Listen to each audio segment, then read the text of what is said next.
विकास न करणारा आमदार कशाला पाहिजे? भाजप महायुतीचे उमेदवार मनोज घोरपडे यांचा सवाल.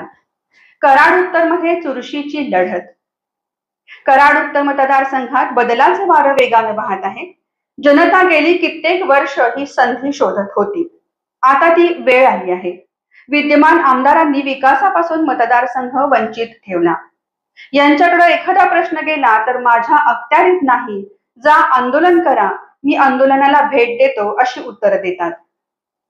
मग कशाला असला बिनकामाचा आमदार पाहिजे, असा सवाल कराड उत्तर विधानसभा मतदारसंघातील महायुतीचे उमेदवार मनोजदादा घोरपडे यांनी केला.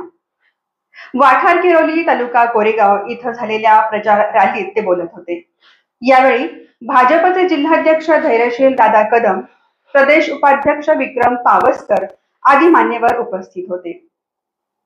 यावेळी बोलताना मनोज घोरपडे यांनी सांगितलं की विकास ही निरंतर चालणारी प्रक्रिया आहे, असं आमदार भाषणात सांगतात.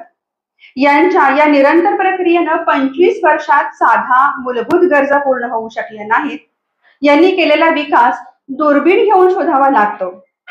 कराड उत्तर मतदारसंघात येणाऱ्या कोरेगाव तालुक्यातील गावांचा पाणी प्रश्न 15 वर्षात त्यांना सोडवता आला नाही.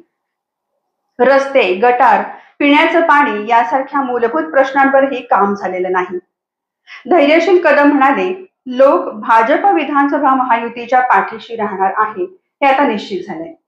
यांच्या घरात 25 वर्ष सत्ता आहे. या काळात त्यांनी जनतेला काय दिलं हे विचार करायला लावणार आहे. विक्रम पावसकर, रामकृष्ण बेताळ यांनी मनोज दादांना विक्रमी मताधिक्य मिळेल असा विश्वास व्यक्त केला.